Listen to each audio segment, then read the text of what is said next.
Hello, everyone. Welcome to Studio 7. Discussions here at Studio 7. We're so excited that you're here with us. We would like to thank everyone that's either on Facebook, YouTube, and finally, Studio 7 is on Insta. So if you can see us on Instagram, thank you again for joining us. We have our special guest. I'm so excited to bring Christina Lebron, the author of Redemption's Reach. And we're so excited to be here. If you want to give us a couple of words to our listeners. So excited to be here. It's been a little dream of mine to make a little debut on Studio 7. It's an honor to be here with Pastor Sam. Thank you so much. I'm just excited and honored and can't wait to see what tonight unfolds. So thank you for having me. All right, it's a pleasure. You know, we did not get ready. We're going to kind of go on a fly tonight. Yes. And, you know, Christina just came from work. She drove all the way over here, and I know she's very busy. She has her own family, and so we're so excited. Thank you again for being with us tonight. And again, we're going to have a couple of questions for you. Amen. But if you have not gotten your book yet, Redemption's Reach, you want to make sure that you get your book. And Christina, can you tell us what are the places that we can find the book? It's on Amazon.com. I know for those of you like Prime, you do get it through Prime shipping.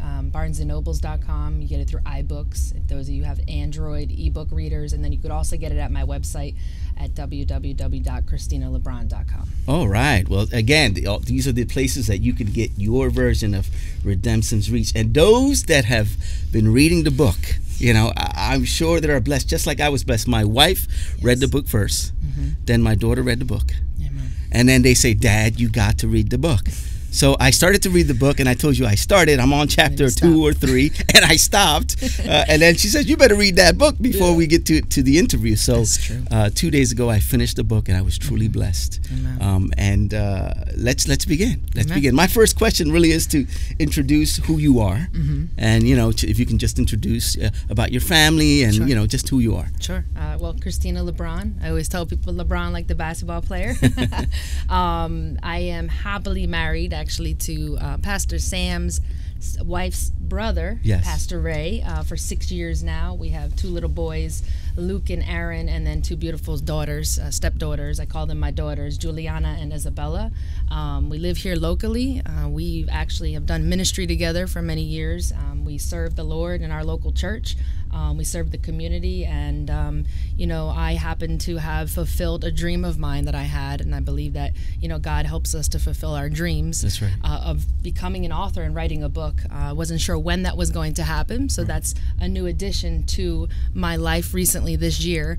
Back in April, I published my first book, Redemption's Reach, and basically it is, you know, my life story compiled in a, you know, autobiography type of context, but I'm ministering to people in ways that God helped me to overcome my story. Wow. Well, it's a powerful story. It truly is. So my next question is, why did you write the book? Why did I write the book? For so many years, it's an interesting question, because a lot of people ask me, you know, kind of, you know, why now or why not then? And I actually tell people, and I think a lot of people that are listening can relate to this, that, you know, my story has always been my story. It's never changed. It's always been my story. But why am I writing it now is because I really believe that I didn't just have a story just to have a story. I had a story in order to give him glory. And that what he did through it was not just for me. And it wasn't only about me, it was about him and displaying his glory in my life. And so to be able to write it was to say, yeah, I have a story. Yeah, there might be some sadness to it, but there's a good ending to it. And let me tell you why. And so I felt that because my story was at times very tragic, and it was a crisis for me in many parts of my life, that to be able to write it in a book was the more impactful way, because it was kind of like one of those stories you don't just tell people in 2 and 3 minutes. It was one of those things that you need to sit down and kind of chew on it and listen to the details in order for it to really, you know, have the impact that God had intended for it. Wow. Yeah. That's powerful. So, I love what you said. It's not just my story, it's God's glory. Yes. That's powerful. Yes. That really touched me right there. Yeah. What are people saying about it? What's the reaction that you're getting from the people that are reading your book? Right. Actually, it's been very similar, a lot of the reviews, which has been a blessing to me.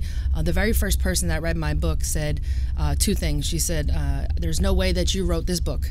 There's no way that you're the author of this book. When I read this story, there's no way you went through that. When I look at you, when I see your life. Wow. And then the other thing was, wow, it made me want to go and forgive so many people after 49 years of my life. Wow. And that was just mind-blowing for me. And so I'm getting people's personal impact and what it did for them, but I'm also hearing, there's no way you wrote that book. That's powerful. So the personal impact, yeah, and also being able to compare. There's no way that this little girl in this book, right, there's no way that this young lady in this book is who you are now, right, because of what the fruits that they see, right, and who you, and what you're representing at this time, and, and a different person that you've become. Yes, that's powerful. Yeah. And then the impacting of someone saying, you know what, I want to forgive someone else because someone did this or someone did that to me. That is powerful. That was so powerful for me. And actually, I was just ministering to a group of women last month at Hope Worship Center, Pastor Elijah and Pastor Lissette's new church launch that they have out in Hazlet. And my message was there was a difference between healing and difference between being made whole. And one of the things, just not to go into all that, one of the things that I mentioned was, how do you know that you've been made whole? I said you can actually get to a place where there's no signs that you've ever been hurt. There's no signs that you've ever were depressed. No signs that you were ever abused. You actually look at somebody and say there's no signs of that, yet that's their story. Wow. Because that's God's hand, not just healing you, but making you whole. And that's why I really believe that now was the time to write the book. Right. Because the impact that he purposed needed it for me to be in a place where I was whole. Wow. Because while the story was always the same, right, the purpose behind it needed to come to a place where Christina was whole. Wow. And then now the confirmation of people's reviews saying there's no way you wrote that confirmed to me. I said, Lord, I know you made me whole, but now those are seeing that because that's your hand in my life. That's powerful. That was one of my questions I was going to ask you.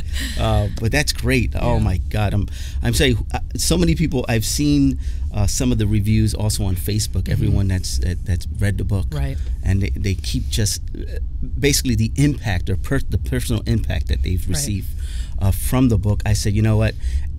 I'm in a personal level, since we're talking now that we're adopting, and I when I was reading the book, I was saying to myself, when I look at this and I look at my daughter that we're adopting, that we're almost there, I said I came to an understanding of what is it to see through her eyes. How to see. When you begin your book in your introduction, I love the fact that you take us through. You use our senses. You start off with this is the emotions that I felt. One time you said there was a smell that took me back to what I every time I smelled that, it took me back to you said the visual effect when you used to move from one home to another, you would see the faces of the new people that you would be. And so in your intro you took us in to be able to realize this little girl, Christina as a little girl, and I saw myself there, and it almost was like a scene of the beginning of a movie or the beginning of a series, where it impacts you. Just it's like a car crash, like something that just it hit me right away, and it just. I said to myself, I have to keep reading.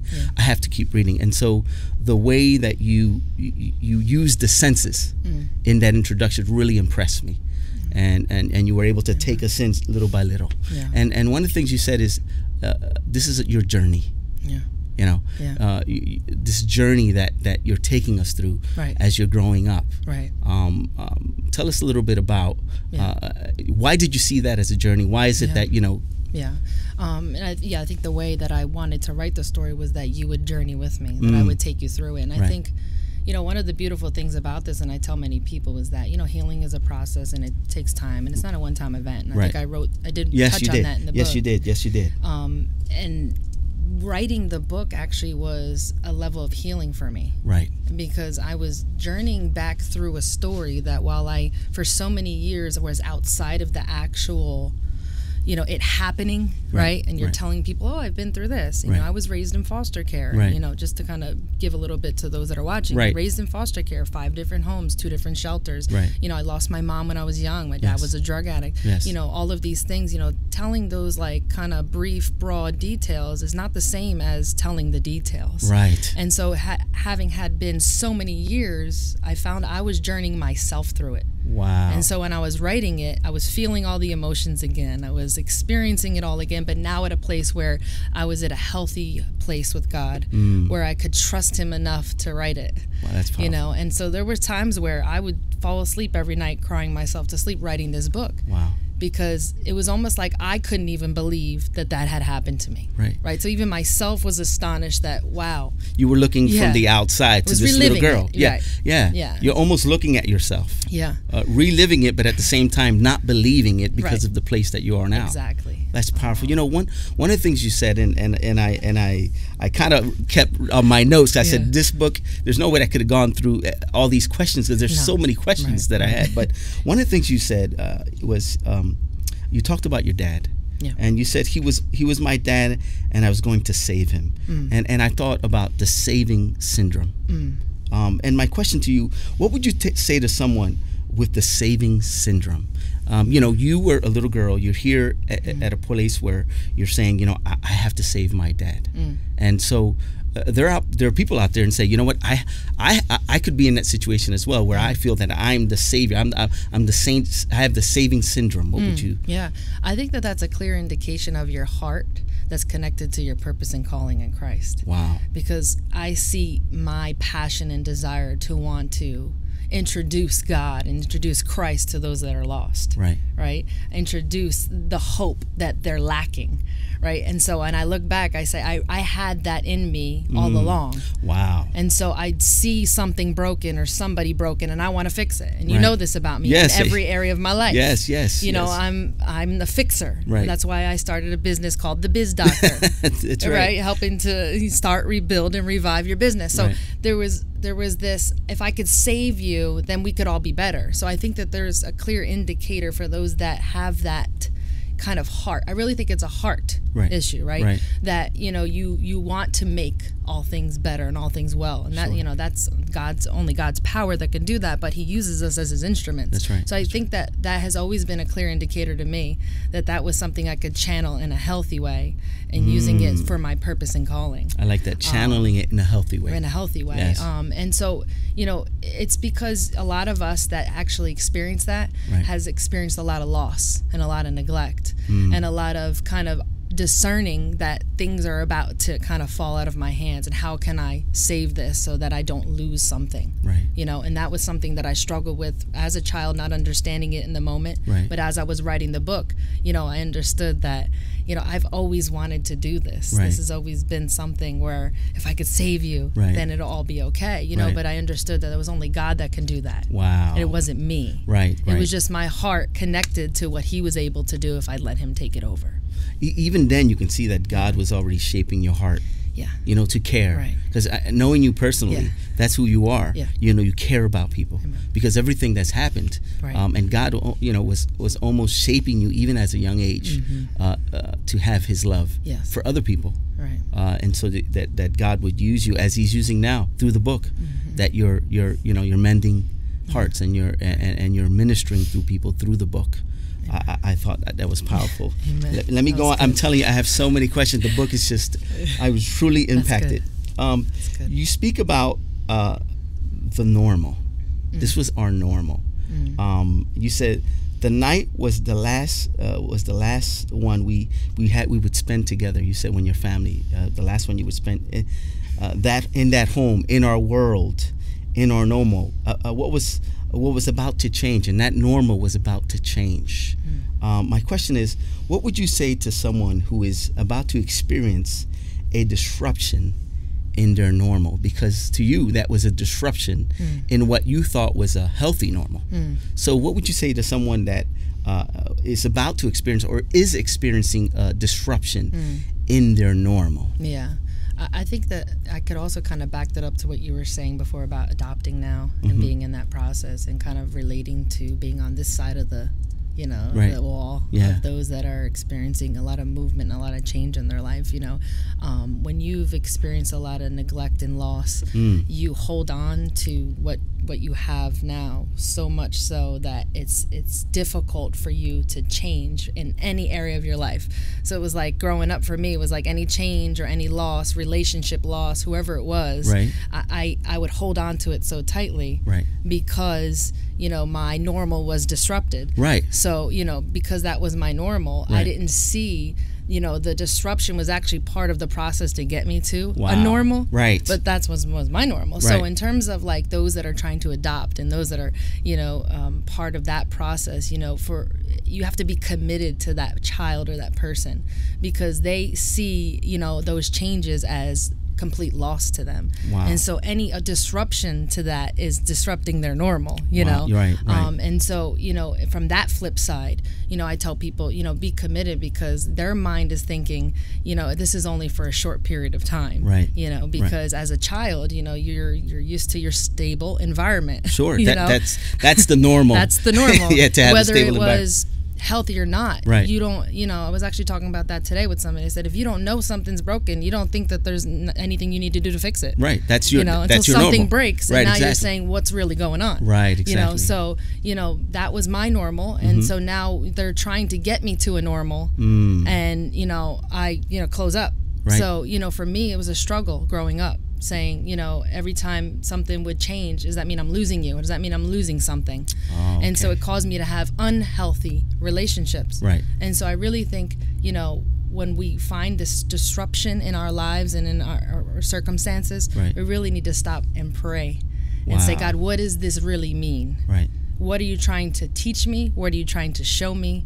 And, you know, confirm to me that I'm not about to lose everything. Wow. It's part of your process, and you know, this is necessary for me. So you're sometimes then, if I understand what you're saying, sometimes God uses disruption. Yes. So that He could move you from what you think is normal to a healthy normal. Yes. Yes. And so I was really impacted by that, because when I saw that, you know, as a child, you're living in this. You're living in a particular home or a particular idea that you don't know that it's not normal. Right. You know, and I like what you said, because it made me understand my daughter. And you know, here she comes to us from we don't know from what. Right. And so she feels, of course, the insecurity of coming to a new unto what we call our normal. Right. She's coming into Your our norm. world, our norm. She's coming into our world, and so being able to understand, you know what, we have to be patient, like you said. We have to be patient with her, because this new place that she's coming to. One of the things you said in your book was you would adjust to the new places. Yeah. You know, every time you move from place to place, there was an adjustment period. Right. And I said, wow, that is as well in our Christian walk, when God moves us from one place to another. Yeah. And he wants us to adjust to a new normal.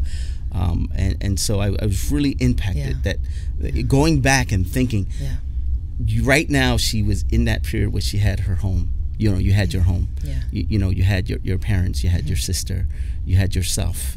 Right. You were there, and all of a sudden, almost like an earthquake happened. This moment of an earthquake in your life. Yeah. And I was like, wow, what must that be to a little girl, where she, you know, life is totally. It was devastation. I'm sure. You know, for me. It really was, because like you said, it was my normal. It was my everything. Right. It was, even if it was, you know, not healthy, even if it was, you know, not good. Right. It was mine. Exactly. You know? Wow, that's and a good nobody point. could take that from me. Right. You know, so I really think is what you were saying about disruption. I really think that helped me, prepared me for life now. Okay. That all the different disruptions and the changes, I'm resilient because of it. Go ahead. And while I was a little girl, it was traumatic emotionally. Right. You know, it built up that, you know, I can do this. I'm an overcomer. Right. Now, of course, you know, you can get real unhealthy and just be bitter. Sure. You know, and I had to work through that too. Sure. It was either get bitter, get better, right? There was a lot of that growing up, but it helped me to be resilient and helped me to say, no, I'm an overcomer. You know, I can get past this. There has to be something. There was like a hope in me that I didn't know I had. Right. that said, I know there's better. I know there's something, out there. Right. It's going to get better. And so it was like I just withstood the storm. Right. I was resilient through it because, something was going to give eventually. Right. And of course, as you read through the book, there was a lot of events that felt so much the same for me. It was like, when is this going to end? But for as a child, speaking to your soon to be daughter, I tell people, like, be committed, because if you think of your own child, right, it is a different love, but you don't get to choose who you get.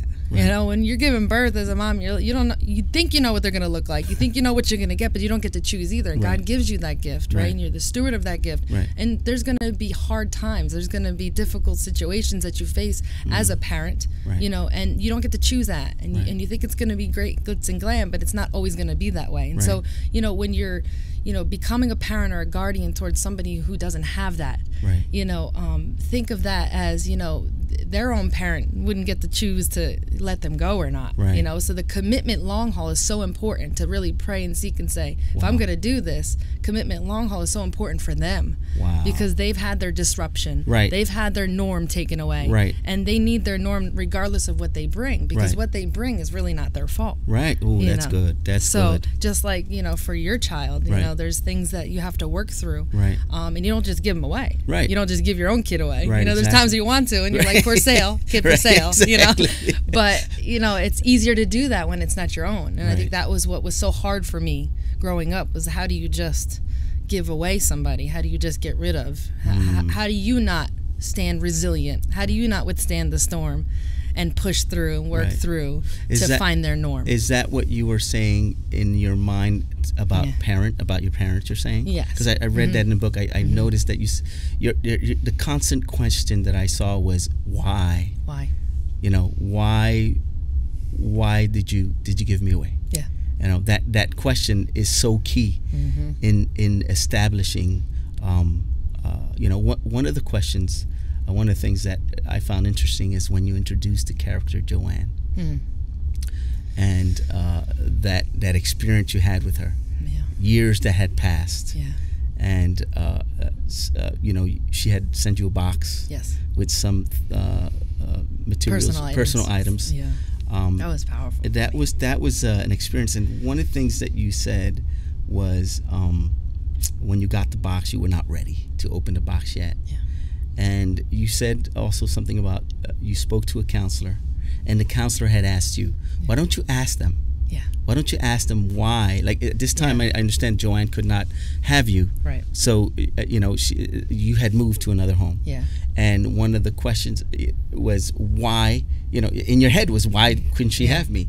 And what I found interesting is, and it's one of my questions is, why is it important to understand, like Joanne, that could not have you as a foster daughter, her perspective of that? Why is that important to understand her perspective, that she couldn't have you at that time? I think now it was so much more important to me then, because I wouldn't have understood as a child the why. It helped give me closure. Okay. Because there's a lot of assumption that we make from our side of the fight. Right. Yeah. Yeah. And very valid assumptions. Sure. But finding out the why behind, she gave me up, and that particular part of my story was so important to me, because, I finally understood that she wasn't at a place where, she needed to be in order to give me what God wanted for me. Oh, wow.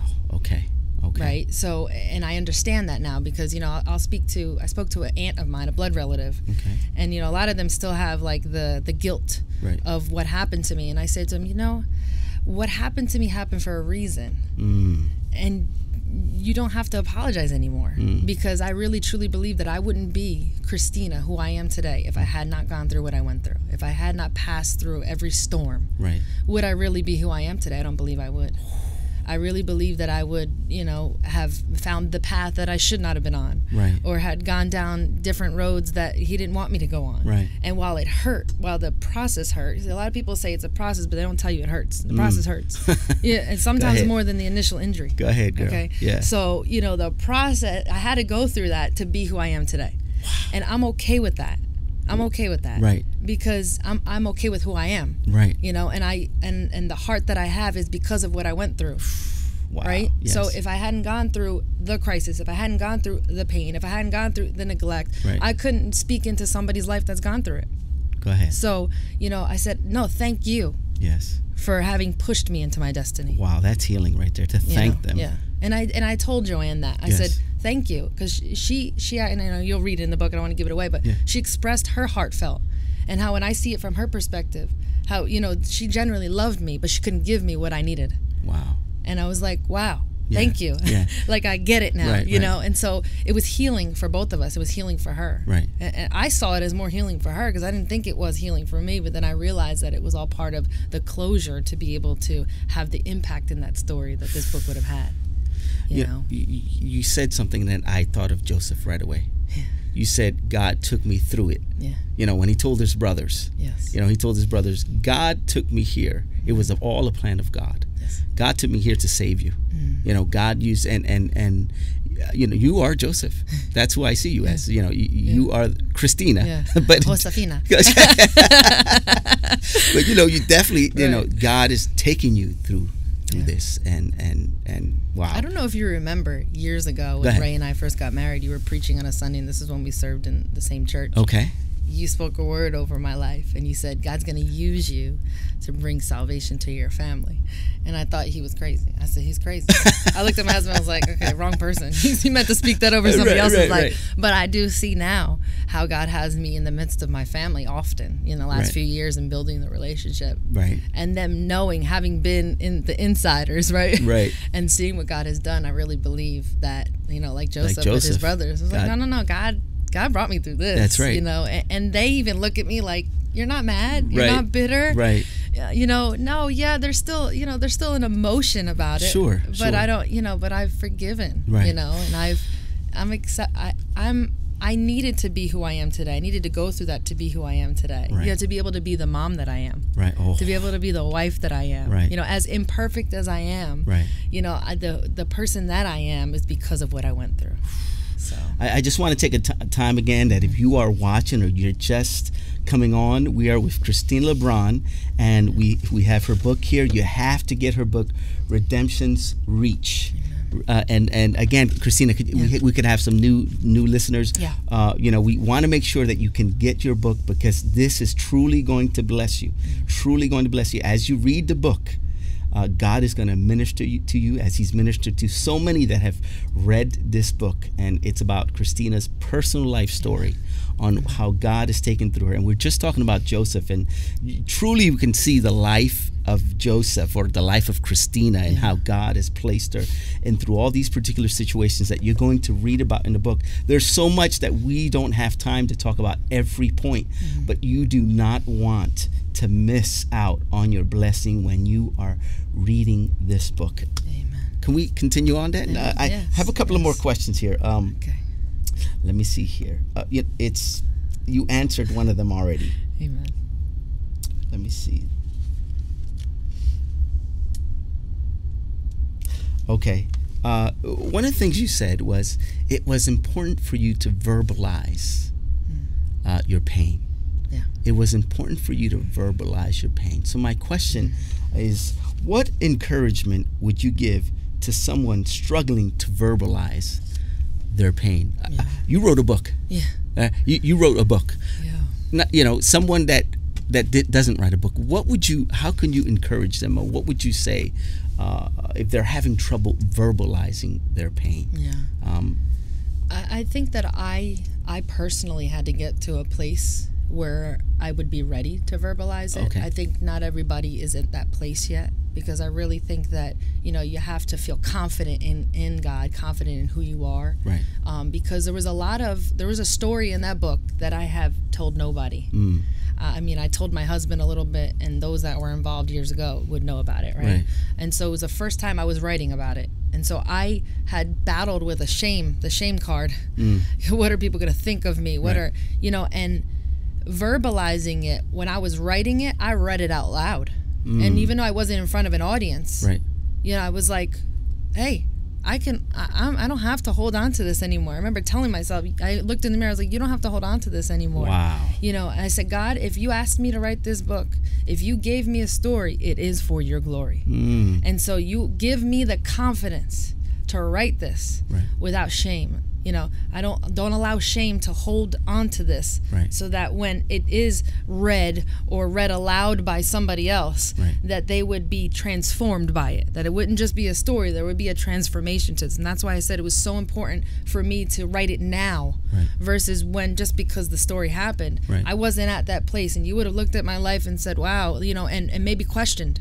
You know, because I wasn't really at a place where it could be impactful. So, you know, verbalizing your pain is so important. So I say it to yourself, you know, say it out loud, you know, I'm an overcomer. I don't have to stay in that anymore. I don't, you know, have to hold on to this. And if you gave me this story, God, and you took me out of it, it's because you now need me to pour it into somebody else's life. And help me to be okay with getting it out of me first. So that I could say it to somebody else. You know, when I say it now, it feels so free. It's like I'm walking in his freedom, not my freedom, not my thought of freedom, his freedom, because I know that he asked me to do this. And if he asked me to do this and he gave it to me, it was for a reason, you know. My husband laughs at me and he says, babe, please don't do that. But I'm like, I wrote a rap, you know. And I was like, ready? I was like, he didn't give me a story to say, woe is me. He gave me a story so he can get the glory. Amen. You know, and so, you know, we take off the oh, woe is me, I went through this, and know that it was given to you so that he can get the glory. And if he gets the glory, he's going to protect you. Amen. And if he gets the glory, he's going to take you through to a place that you never imagined because you gave it up. Wow. You know, it's not for us to hold on to. You know, you said that you wrote a part that you didn't tell anybody. Now everybody knows. And I just want to thank you because you were so transparent in the book. You know, like what you said, I've known you for some time. And I said the same thing. That's not the Christina that I know. You know, just like so many people that know you say when they read the story, how could it be? How is it possible that she went through all this and she's so happy, and you know, you're just so energetic, and you know, you're a happy person. Everybody that knows you as a happy person all the time. When you speak to them, you're always encouraging them. You're always pushing vision. You're always, you know, you're always telling everybody you can do all things. You can do this. What do you have? You have a vision? Let me help you with that. You said you did the Biz Doctor. It's about helping people. And you would never think that a person, I mean, this person in this book is that same person that is up every day encouraging people, helping people, but you're doing it through the book, and even to the people that you probably won't even know where the book reaches. I think that's the best part. When you don't know. The people you don't know. Yeah, that's the best part for me. Yeah. Because it really is a God thing. You know? It's a God thing. That's powerful. That's powerful. I have so many more. I have so many. Let me go through it real quickly, okay? Go ahead. I think you answered one of my questions already. Healing is not just a one-time thing, you said. It's an ongoing process. How would you describe your process? Was it a straight process? Was it a roller coaster? Was it a race? How would you, if you could give us a visual of your process, because you said healing is a process. How could we visualize that? Yeah. I mean, one of the things you just mentioned was verbalizing. You know, that was like kind of just a layer of it. You know, there was the years of holding on to it and being bitter, and then there was the mentors that people put in my life. You know, and know that when God puts mentors in your life, you know, it's for you to open up and let them touch you in a spiritual aspect, not in a physical. Touch you and touch the pain and help you to kind of work it out. I had a lot of different ministers and mentors, and you know, you and your wife being one of them, without even knowing it. You know, just listening to the word, listening to encouragement, looking at others going through worse things than me. You know, just help me kind of just bring it back up and think about it. And there was like just the time of God touching my pain. It took time to say, okay, I'm okay with this. I can now tell people I went through this. You know, there was the crying on the floor. You know, throwing yourself at the altar. There was, you know, there was the losing people because I didn't know how to have healthy relationships. You know, that hurts, and that's not always comfortable. But those made me now see a different perspective on the outside looking in. Losing things sometimes help you to see things that you couldn't see because you were on the inside. Come on. You know, I tell people when you're in mountains and valleys, like the valley is really important because when you get to the mountaintop, you can now see where you were in the valley, and you see a different perspective than you could when you were down there. Sure. Right? So there's all of these things that don't feel good and they're uncomfortable, but if you have the tenacity to push through, come on. You're going to get something that you needed in order to go through it. Wow. Right? So like it's like the antidote to the healing. You have to go through it, you know. And it takes people to be pushing you along, because there's sometimes when you're stumbling and you feel like you got like the one cane. Right. Sometimes it felt that way. Right. You know, and sometimes it was the what do people think about me? And I know you've called me to something greater. And what did you call me to do? Right. You know, I remember when I spent at my time under your ministry where you are, you know, I was always questioning, what is my calling? Like, where am I? You know, those were seasons of my process that God was saying, I'm not done with you yet. Like, let me heal you. And I was always trying to push ahead before without enduring through it, right? Yeah. So it took a lot of people. It took a lot of love. It took a lot of, you know, hard love. It took a lot of correction. Right. There was a lot of rebuke. Wow. There was a lot of sitting down. Yes. You know, there was a lot of just be still. Right. You know, you don't know everything. You know, there was the process looks different for everybody. Right. You know, but you know, there was for me, the highlight of my process was having lost everything and everyone in my life. Go ahead. Not just by the cause of others, but by my own cause. Mm. You know, I went through a rough season of my life where I was so bitter that I didn't care who I hurt. And having lost people that way, I finally seen it full circle. It was like, okay, God, you had to take everything from me for you to get my attention. And I realized that I knew what it was to desperately want to be forgiven, that I wanted to then go forgive everybody else in my life. That's powerful. And, you know, I wrote that in the book, and, you know, that was life-changing for me. And that was right at the pinnacle point where, you know, God brought Ray into my life. Where he was like, okay, now you get it. Now I've got you where I need you so that you can be the right woman for him. Right. Because where I'm taking you both, you know, you individually are called, but together you're called, you know. Yes. And so that process of my healing was so much, I tell people, when you throw a Band-Aid on something before it was, you know, ready to be healed, you now cause the scar. Right. And oftentimes you have to reopen the wound in order for it to heal properly. And it hurts more than the initial injury. Wow. So the recovery process, you know, if anybody's ever had a crisis or an injury, you know, and you're in the ER with your loved ones, and the first question you ask a doctor is, are they going to make it? Right. And oftentimes you don't get the answer you want, but when you do, they say it's going to be a long road to recovery. You know, you're going to make it. So God initiates your healing, but you got a long road of recovery. Wow. To your wholeness, right? And so that's why I said there's a real big difference between healing and wholeness. Right. And so like that process of healing gets you to a place of being whole. And he can do that if you go through your recovery. Right. If you let him let you recover. You know, I just thought about something, because I know you also do the T-shirts. You know, you did our Studio 7, and you did our there you go. You know, I thought about, like, one would say, you got to go through it. I like that. You know, you got to go through it. When you said that, I was like, boom, you got to go through it. Point A to point B. That's it. Can't jump. Don't take it. That belongs to Christina. Yeah, you got to go through it. You got to go through it. I love it. Okay, that is powerful. That is powerful. I'm just gonna see. I know there are people out there with some questions.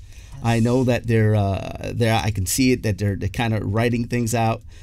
We've got quite a few of questions, but I'm going to ask mine, and then we can go back maybe at another session, look at other people's questions, and would love that. Here, let me see one more. Let's just add one more question here. Let me see if I can get a real good one.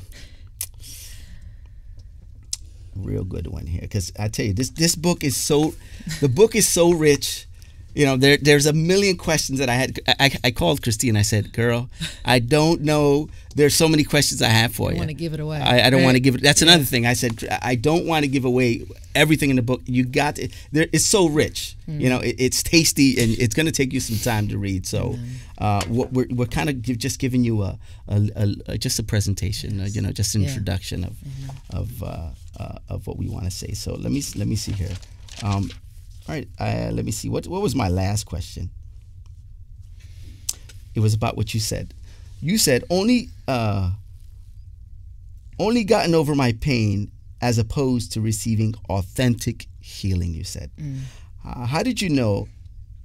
How do you know And how do you know whether or not you have an experience with the healing, or you just have? How do you know that you've gotten over the pain rather than having an authentic healing? Yeah.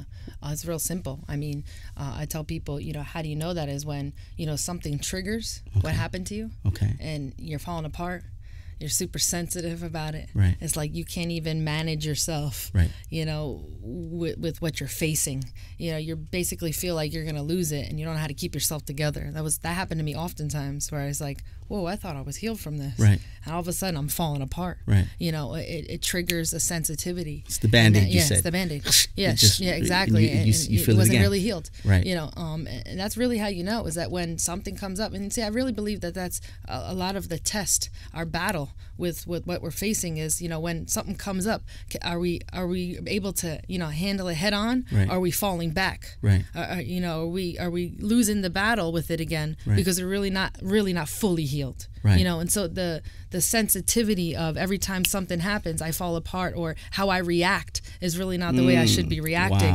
Wow. Or if I find myself in a cycle of this over and over again. For a while, it seemed like I was good, and then now I'm dropping back into it again. Right. We're imperfect humans, right? We're still gonna battle with our weaknesses and things like that. But major crises that happen to us in our lives, for God to heal us, we have to get to a place where when something comes up, I don't falter. I don't react the way I used to react. Right. I don't get back at them like I used to get back at them. I don't go make the same decisions that I made before. Right. I don't settle for less. I know what God has called me to, and I know that He has something greater, and that wasn't for me. Right. And removing yourself from those type of environments, and so when things trigger those memories, right. do we fall apart, or do we push through, and do we say, I'm an overcomer? Right. Or do we, that's a good clear indicator for me, was that, okay, I just got over it. Right. I didn't really get healed from it. Right. And that was that moment that I wrote in the book about the whole box of things. And, when you read the book, for those of you who are watching, there was this box of things, and I wasn't ready. Why? Because it triggered an emotion that hurt so much just by looking at a box, and I hadn't even opened it up. What? Wow. And then when I open it up, where do I find myself? Right. On the floor, weeping like a baby. Right. And I even said to myself, well, I haven't cried like this in a very long time. Right. What is this? Something's not right. Yeah. And I'm thankful that God gave me the tenacity to say, what is this? Let's address this. Because for so many years, I would just put it back under the rug. I'm okay, and I'm thankful for my husband, because my husband really played a huge role in helping me kind of seal that deal of healing in that particular situation that I write in the book, because he told me, he said, honey, I really think you should talk to somebody. And he says, I don't say it to make you feel any less. He goes, I think that it's going to help you. It's going to help you heal. And when he said that, I looked at him and I said, you're right. And I'm thankful that I can be vulnerable with him, and that I can let him see that side of me, because he gently kind of pushed me to where I needed to. And he goes, I can help you, but I'm not the one. And that was so beautiful for me. Right. And just having my son, I write about in the book, my son questioning what's wrong. Yes. And it made me realize that, I had the power to break every generational curse in my family. Right. I didn't have to allow this to continue. And when I saw it in my son questioning me, right. Are you okay? Yeah. I said, no, but I'm gonna be okay. I'm gonna get okay. Right. And like that was the beginning stages of kind of this coming into fruition. Right. Redemption's Reach. Wow. Yeah. Is there? I'm gonna just kind of leave it open to you now. Is there anything, because there are things in there that I know we haven't discussed, and I think that you have to read it for yourself. Yes. Yeah. There are some really sensitive issues that you speak about, that when you read the book, you'll know what I mean. Is there anything that you want us to know as we're closing out? Is there anything you want us to know that why the book, and why the points, something important that you want to get across to, number one, let the people know, you need to read this. Right.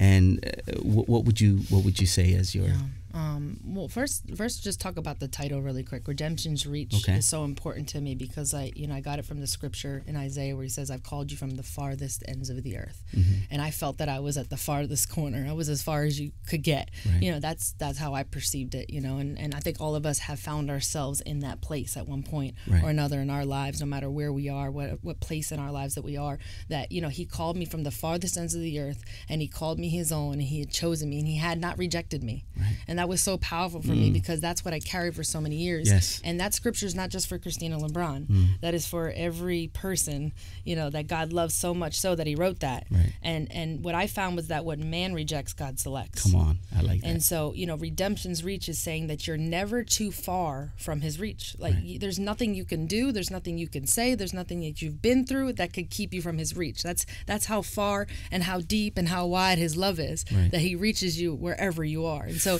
that was the title was so important for me so that people could read it and say, well, what is this? That this is for me too. It's not just for any one person, and I go into detail in my stories because I really believe that, people want to know what's really happening to people because it's really happening to them. Wow. And I did that because I said, if I went through this and I put this out there, then it's going to be proof that this was all God and not Christina.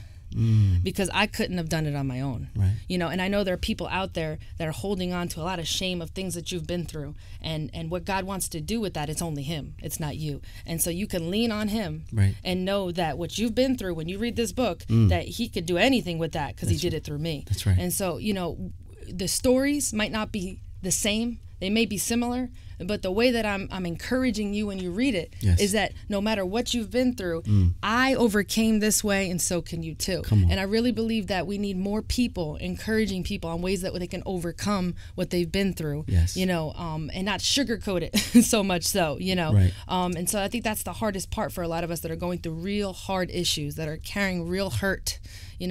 Reading this book, my prayer is that you would know that God's hand is not too far to reach you either. That's powerful. Yeah. That's powerful. And with that, I want to say one more time where, Christina, we can get your book, because I know there are people already dying to read it already, just by what we spoke about and the different interviews that you had besides the one you've had here at Studio 7. Right. Where can we then get your book? Yep, Amazon.com. It's definitely there. You can get it through your Prime or however you want. There's also the Kindle version for the ebook reader. There is iBooks. There is Barnes & Nobles. There's actually over 100 different websites, and I don't know them off the top of my hand, but if you're a book reader, you probably would know them better than I, but I'm pretty much out there all over. But the major ones are Amazon, Barnes & Nobles, and your e-readers, and of course my website, www.christinalebron.com/shop. My book has been sold out a couple of times online, so if you don't find it there, they do tell me to tell you to order it anyway, and they'll ship it. But if you really want to get it in your hands, you can go to my website and we'll ship you guys one. Yeah. Well, I want to thank you. Thank you. It was truly an honor to have you. It was truly an honor to just be family. Yes. It was truly an honor just to read your book in a personal way, and especially I know who you are. Right. And so it was double blessing for me. Yeah. It was a double blessing for me. It was my wife read it, my daughter. It was they were truly blessed. And that was my favorite part when my niece read it. That was great. Yeah. Yeah. I think it's just so beautiful. For me, I was so honored to be here, not just because of what you do here, but just like family to me, and to have you have read my book was. Like, it was just so cool for me because I'm like, I can't wait to hear his, and it wasn't, that's how, you're healed. Like, it wasn't like, what is he going to think? It was more like, I can't wait to get the look on his face, because, it's like our relationship, has grown over the years. Yes. And, I love you so much. I love this family. You guys have been like a source of strength for me in so many ways, just watching my niece grow, and you guys have done just such a great job with your children, and then having her read it was so cool, Right. So she's seen Titi, in a different light. Right, exactly. That why Titi is who she is today, So that's awesome. Yeah, so thank you. I remember when I first met you, the first time I met you. Yes. You kind of, you remember that? Yes, we talk about that a lot. It was actually right here across the street. Yes, at Canaan Christian Church. Yes. And you came up to me And it was like this abrupt, like yes. interruption of this yes. young lady. I said, "Who in the world is yes. that?" Yes. You know. And then years later, I would never know that you would become my sister-in-law. Right. And God just yeah. works in mysterious ways. I think you said you acted like you knew me. I was like, apparently, I was gonna know you.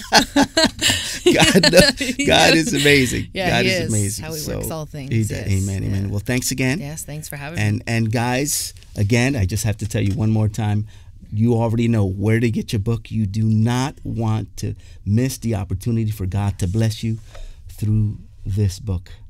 Blessings to you. God bless you. And we will then maybe even see you soon when Christina writes her second book. Yes. Already thinking about that. Already thinking about it. I am. Well, God bless. Thank you. Be God bless blessed. you guys. Love you all. And we love you. Amen.